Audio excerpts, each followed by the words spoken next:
Masechet Baba Batra, Daf Kuftet Zayin Amoud Bet. On va commencer par Kuftet Zayin Amoud Aleph, aux deux dernières lignes de la page.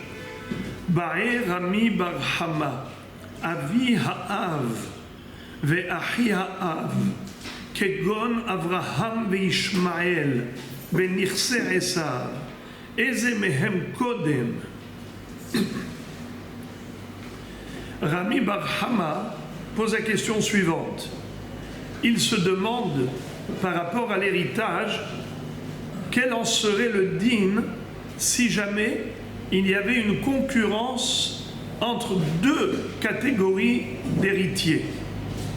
C'est-à-dire que potentiellement, chacun est apte à hériter, mais la question est de savoir, par rapport à la proximité familiale avec le défunt, lequel est prioritaire, celui-là ou celui-là. On avait appris la règle 1, 2, 3, 4. Il y a plus que 4, mais c'est le plus facile à retenir. 1, 2, 3, 4, lorsqu'il y a un défunt qui a laissé un patrimoine héréditaire, s'il a un fils, le fils est number one, c'est lui le 1, c'est lui qui est prioritaire.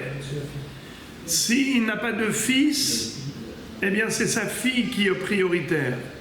S'il n'a ni fils ni fille, c'est son père qui est prioritaire. S'il n'a pas de père, c'est ses frères qui sont prioritaires. Comment ? Oui, son père à lui est prioritaire par rapport à ses frères à lui. S'il y a deux concurrents, père du défunt et frère du défunt, qui est-ce qui recevra l'héritage? C'est le père. Alors à ce moment-là, c'est les frères du père. Exactement. S'il y a ni frères du père, c'est les frères du père.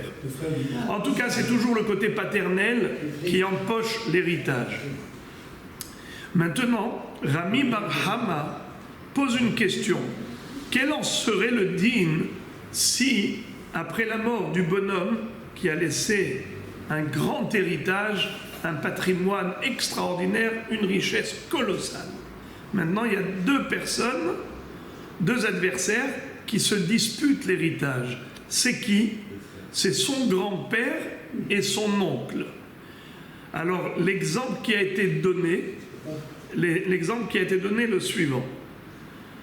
Pour illustrer l'idée, Esav est mort. Esav est mort. Qui est le grand-père de Esav? Avraham Avinu. C'est le père de son père. Qui est le père de Esav? Yitzhak. Qui est le père de Yitzhak? Avraham. Qui est le frère de Yitzhak? Ishmaël. Alors répétons. Esav est mort. Il a laissé un héritage. Imaginons que ça s'était passé comme ça. Que Esav est mort avant Yitzhak. Et ça ne s'est pas passé comme ça. Mais en tout cas, c'est un exemple. Esav est mort. En fait, Yitzhak déjà était mort avant Esav. Donc, Yitzhak est le premier décédé. Qu'est-ce qu'il y a? Yitzhak est décédé, on ne parle pas de son héritage. Ce qui nous intéresse, c'est le cas suivant. Yitzhak est mort et Esav est mort. Esav n'a pas d'enfant. Imaginons, n'est-ce pas? On a pris ces noms, non pas parce que ça s'est produit ainsi, mais c'est parce que c'est plus facile à schématiser un cas quand on parle des noms bibliques. Parce que les noms bibliques, on se souvient de la généalogie. Alors c'est juste pour la généalogie qu'on a employé ces noms. Mais ça n'a rien à voir avec la réalité, car la mort de l'un par rapport à l'autre n'était pas dans cette chronologie. Mais comme je dis, c'est pour construire un schéma. L'illustration est la suivante. On a 4 personnages. Avraham, Ishmaël, Yitzhak et Esav. Avraham, Yitzhak, Esav, Ishmaël, frère de Yitzhak. Qui est mort le premier? Yitzhak. Qui est mort le deuxième? Esav. Maintenant la question se pose. Esav a laissé un patrimoine. Qui est-ce qui se le dispute? Le grand-père de Esav et l'oncle de Esav. Le grand-père, c'est Abraham. C'est le père de son père. Ishmaël, c'est son oncle, le frère de son père. Qui est prioritaire? Le père du père ou le frère du père? C'est qui le père de Esav? Yitzhak. Yitzhak, il a un père et il a un frère. On parle maintenant du petit-fils. Entre le grand-père et l'oncle, qui est prioritaire? Alors, ça c'était la question que s'est posée Rabbi Bar Hama. Avi ha'av ve'ahi ha'av kegon Avraham ve'Ishmael benirse Esav eze mehem kodem. Il s'est demandé, mais qui est prioritaire? Est-ce que c'est Avi ha'av ou Ahi ha'av, le père du défunt ou le frère du père du défunt? Alors Rava a répondu très vite. Amar Rava, ta shema. Rava dit à Rami Bar Hama, sahavruta. Il lui dit, mais viens, écoute la Mishnah. C'est une Mishnah meforeshet. Ha'av kodem lechol yotzei yerecho. Nous avons une règle. Le père est toujours prioritaire par rapport à ses descendants. Qui est-ce qui nous a enseigné cela? La Mishnah. C'était d'ailleurs la dernière phrase de la Mishnah. Regardez la Mishnah, s'il vous plaît. Qu'est-ce qu'elle disait? La Mishnah Kuftet Vav Amud Bet. Amud Aleph. Qu'est-ce qu'elle disait? Seder Nahalot Kahu. Ish ki yamutu ben enlo ve'avartem et nahalato lebito ben kodem labat kol yotzei yerecho shel ben kodmin labat בת קודמת לאחים, יוצאי ירחה של בת קודמין לאחים, אחים קודמין לאחי האב, יוצאי ירחן של אחים קודמין לאחי האב. זה הכלל, כל הקודם בנחלה, יוצאי ירחו קודמין. והאב קודם לכל יוצאי ירחו. La dernière phrase de la Mishnah est limpide comme l'eau de roche. Qu'est-ce qu'elle nous dit? Le père est prioritaire. Alors, le père est prioritaire. C'est qui le grand-père? Abraham. Et c'est qui l'oncle? Ishmaël. Abraham est prioritaire. Imaginons, par exemple, que c'était Yitzhak qui était mort, pas Esav. Ça veut dire si le débat tournait autour de Yitzhak, qui est-ce qui va prendre l'héritage? Ishmaël, son frère, ou Abraham, le père? Abraham, on a dit que le père est prioritaire par rapport au frère du défunt. Alors là aussi, Esav est mort. C'est qui devrait recevoir l'héritage? C'est Yitzhak. Mais Yitzhak n'est pas là. Alors l'héritage de Yitzhak, il passe à qui? À Abraham, plutôt qu'à Ishmaël. Car Abraham est prioritaire par rapport à Ishmaël. Ok. À tel point que la Gemara s'étonne comment Rami Bar Hama s'est-il posé une question dont la réponse est tellement évidente. Il suffit de lire pour comprendre. Lis la Mishnah. Alors la Gemara dit Verami Bar Hama agav hofe lo yenba. Rami Bar Hama, en fait, il était tellement préoccupé par une autre question que la harifout de l'autre question ne l'a pas laissé se concentrer par rapport à sa première question. Ça veut dire, par exemple, parfois, vous avez dans la tête des questions qui se bousculent. D'accord? Vous avez une question qui est l'une plus forte que l'autre. D'accord? Alors quand vous exprimez d'abord la question qui est facile. Et après vous dites, mais j'ai une question beaucoup plus forte que celle-là. Alors on te dit, mais la première question que tu as posée, la réponse elle est facile. Pourquoi tu poses la question? Tu dis en fait, je voulais en venir à l'autre question. Et donc j'ai réfléchi à haute voix. c'est vrai que tu m'as donné une réponse qui est évidente. Ma question était presque une question rhétorique. Ce n'était pas une vraie question. Mais ma vraie question, c'est la deuxième. C'est comme ça que dit la Gemara. Rami bar Hama, agav hurfeh l'orienba. Rami bar Hama, comme il était harif, il était pointu, et déjà, il était en train de penser à la deuxième question, il ne s'est même pas donné le temps de réfléchir à la première question. Car en effet, la première question, la réponse est facile, comme Rava lui a donné. Rava lui a donné la réponse à partir de la dernière phrase de notre Mishnah. Ve'a'av kodem lechol yotzei yerecho. Le père du défunt est prioritaire par rapport à tous ses descendants. Donc pareil, ici, Abraham est prioritaire par rapport à Yitzhak, par rapport à Ishmaël. S'il y avait Yitzhak qui était décédé, entre Abraham et Ishmaël, il n'y a pas photo, c'est sûr que c'est Abraham qui est prioritaire. Eh bien, pareillement, Esav qui est décédé, son droit, c'était Yitzhak qui aurait pu hériter, ça aurait été Yitzhak. Yitzhak n'étant pas là, c'est le grand-père, Abraham, le père de Yitzhak, qui recevra l'héritage.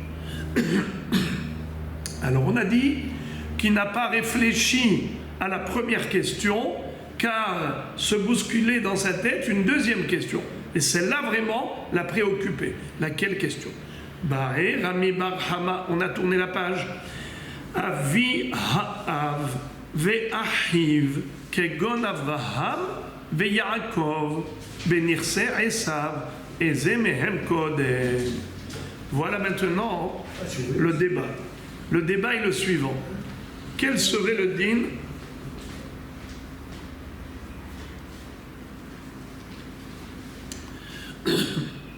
au cas où la concurrence, elle n'est pas entre Abraham et Ishmaël, la concurrence, elle est entre Abraham et Yaakov.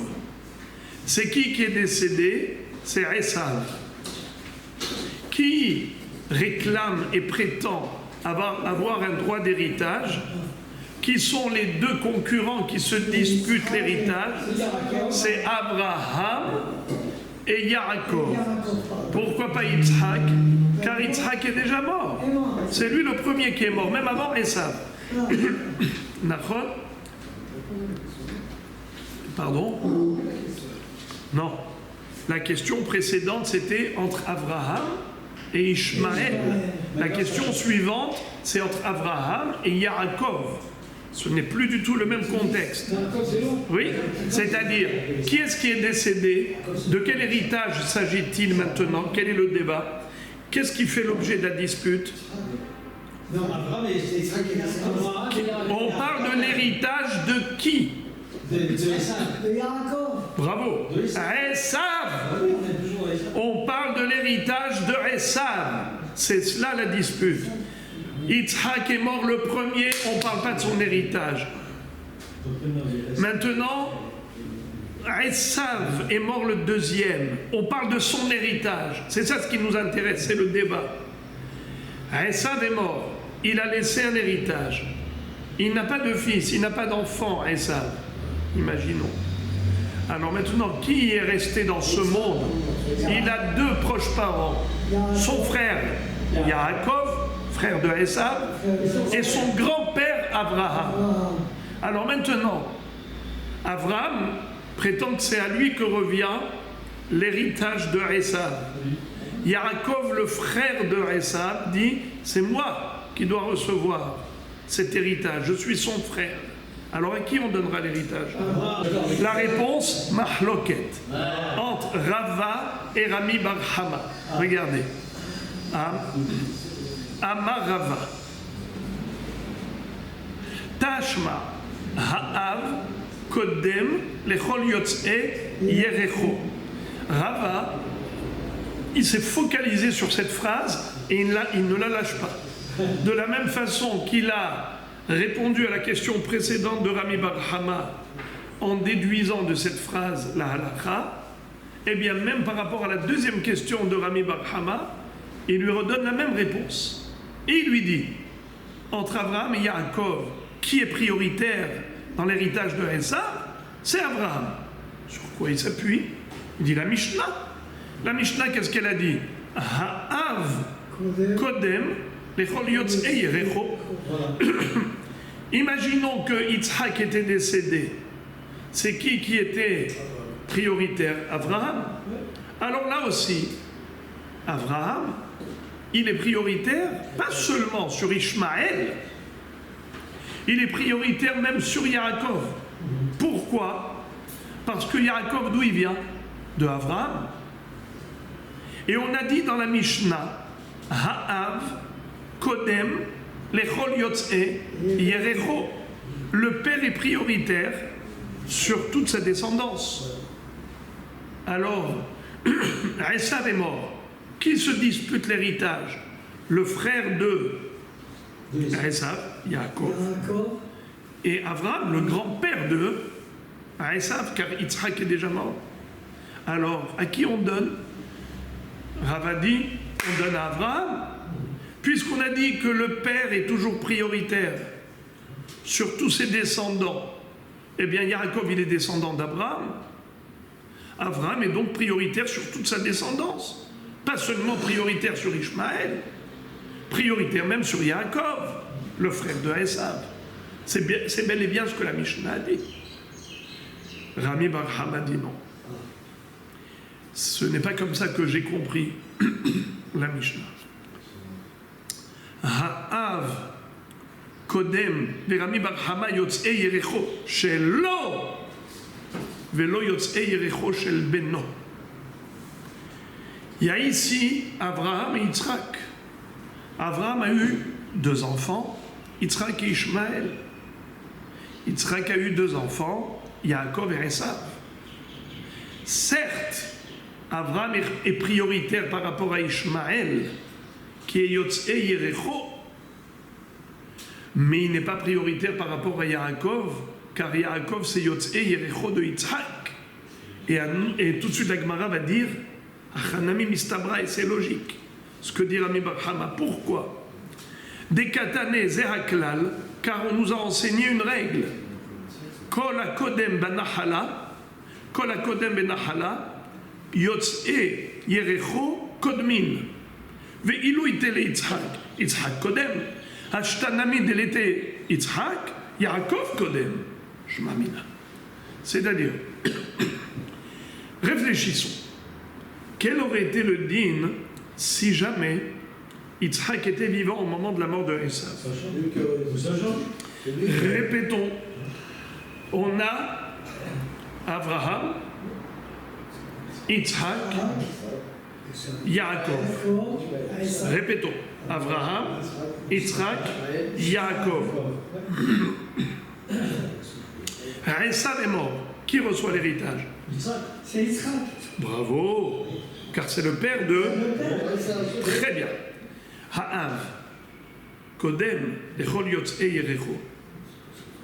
Mais en disant que le père, il est prioritaire par rapport à toute sa descendance, on a également une autre règle dans la Mishnah. Kol hakodem banahala, yotzei yerecho kodmin. Je vous invite à regarder encore une fois la Mishnah Kuftet Vav, Hamoud Aleph. Ne regardez pas la dernière phrase de la Mishnah. Regardez juste avant. Zehaklal. Voici la règle générale. Kol hakodem banahala, yotzei yerecho kodmin. Ve'ha'av kodem, echol yotzei yerecho. On a 2 règles, 2 principes. Que le père, il est prioritaire par rapport à tous les autres, mais on a dit également que tout prioritaire, il n'y a pas que lui qui est prioritaire. Toute sa descendance est également prioritaire. Car la descendance d'un homme, c'est lui-même. C'est quoi ma descendance? C'est une partie de moi. Ma descendance, c'est moi. Quelqu'un qui quitte ce monde et il a laissé des enfants, c'est comme s'il n'est pas mort, dans le sens où il a une continuité. C'est une partie de lui qui est là. Alors, quelqu'un qui a une priorité, même s'il est mort, son fils ou son petit-fils est prioritaire. Car son droit provient du droit initial. Alors maintenant, si Yitzhak et Abraham étaient tous les deux contemporains au moment de la mort de Esav. Esav est mort, Yitzhak est là, Abraham est là, Yaakov est là. Qui reçoit l'héritage? Abraham ou Yaakov?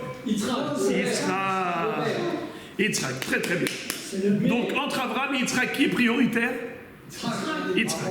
Maintenant, Yitzhak est mort. C'est qui le descendant de Yitzhak? Yaakov. Yaakov s'appelle la continuité de Yitzhak. Donc, étant donné qu'entre Yitzhak et Abraham, c'est Yitzhak qui est prioritaire, puisque Yaakov remplace Yitzhak, Yitzhak est mort, c'est vrai, mais Yaakov le remplace, donc c'est Yotzei Yerecho de Yitzhak. Et nous avons la règle précédente dans la Mishnah qui nous dit Kol hakodmin banahala Yotzei Yerechan kodmin. Tout celui qui est prioritaire dans un héritage, eh bien même ses descendants sont prioritaires. C'est la raison pour laquelle Rami Bar Hama n'est pas d'accord avec Rava. Rava s'est focalisé sur le dernier principe de la Mishnah. Rami Bar Hama dit non, moi j'applique l'avant-dernier principe de la Mishnah. Si tu me dis que le père est prioritaire, alors justement, puisque le père est prioritaire, Yitzhak était prioritaire par rapport à Abraham, et on a dit que tous les descendants du prioritaire, c'est comme le prioritaire. C'est qui le descendant de Yitzhak? C'est Yaakov, donc il est prioritaire par rapport à Abraham. Nouvelle Mishnah. Benot Zelofhad natnu gimel halakim b'nahala. Helek avihen shehaya im yotzei Mitzrayim וחלקו עם אחיו בנכסי חפר ושהיה בכור נוטל שני חלקים. Tel que vous le savez, les lois de l'héritage ont été enseignées dans la parashat Pinhas suite à la réclamation des filles de Tselophhad qui ont dit à Moshe Rabbeinu, en général, c'est le fils qui hérite de son père, mais notre père n'a pas eu de fils, il n'a eu que des filles. Elles étaient au nombre de 5. Et donc elles ont dit, notre papa, s'il était vivant, il aurait reçu sa parcelle de territoire en Israël, mais malheureusement, il a commis une erreur dans le désert, Avinu met Bamidbar, et il est décédé dans le désert. Mais maintenant, il n'y a pas de raison que nous, ses filles, soyons privés de ce qui lui revenait à lui de droit. Et donc on voudrait recevoir l'héritage de notre père en Israël. Moshe Rabbeinu leur dit, je vais consulter Hachem pour savoir quelle est la loi dans ce cas où il n'y a que des filles. Akadosh Baruch Hu va approuver la requête des filles de Tselophhad et il va dire à Moshe Rabbeinu Ken benot Tselophhad dovrot. Elles réclament avec justesse le droit de leur père. Et en effet, selon la justice, elles méritent le territoire qui revenait à Tselophhad. Tselophhad était le frère aîné dans la fratrie. Leur père en commun s'appelait Hefer. Tselophhad ben Hefer. Tous les deux sont sortis d'Égypte. Hefer et son fils Tselophhad, tous les deux étaient des ressortissants d'Égypte. Tselophhad et Hefer sont morts tous les deux dans le désert. Les frères, en arrivant, les frères de Tselophhad, fils de Hefer, avec les petites filles de Hefer, les filles de Tselophhad, sont tous arrivés en Israël. Maintenant, les filles de Tselophhad ont dit à Moshe Rabbeinu, les frères de papa vont recevoir leur part, mais nous également, on en veut. Alors, quelle fut la halakha? La Mishnah nous dit quelque chose d'incroyable. Elles ont reçu 3 parts en Eretz Israël, dans cet héritage qui leur revenait de droit.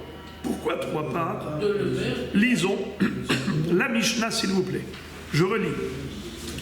Benot Tselofhad Natlu Shlosha Halakim Banahala. Elles ont reçu 3 parts d'héritage. Primo, Helek Avihen Shehaya Im Yotzei Mitzrayim. Premièrement, cette Mishnah pense que Eretz Israël a été distribué aux enfants d'Israël, non pas par rapport à ceux qui sont entrés en Israël, mais par rapport à ceux qui sont sortis d'Égypte. C'est-à-dire que Eretz Israël revenait à qui? À ceux qui sont sortis d'Égypte. Kilachem natati otah moracha. Eretz Israël, c'est une moracha qu'on a mérité grâce à Abraham, Yitzhak et Yaakov, la terre promise. Mais cette terre-là,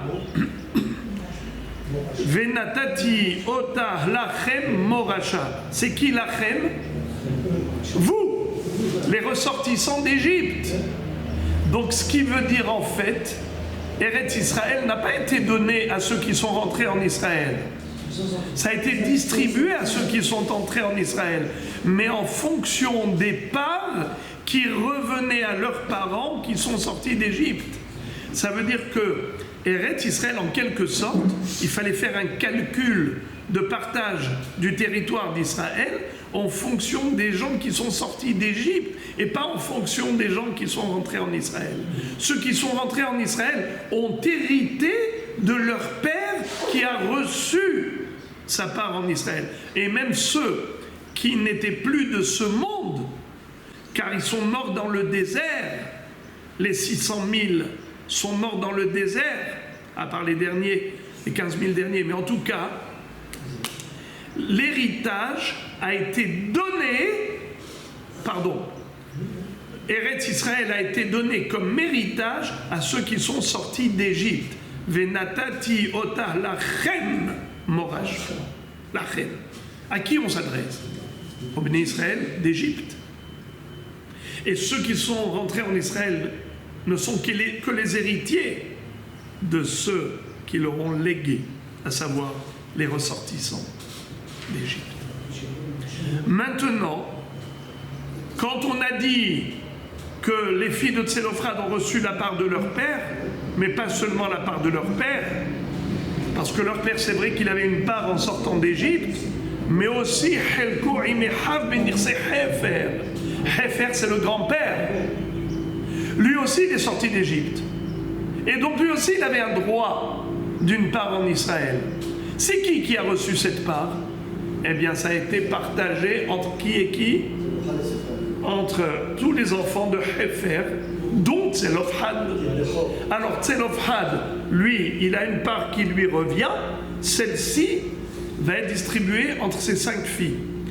Mais ça veut dire que comme si on avait plusieurs frères, alors on va dire, par exemple, il y avait 4 autres frères, ou on va dire, allez, même 10 frères, eh bien, on partage en 11.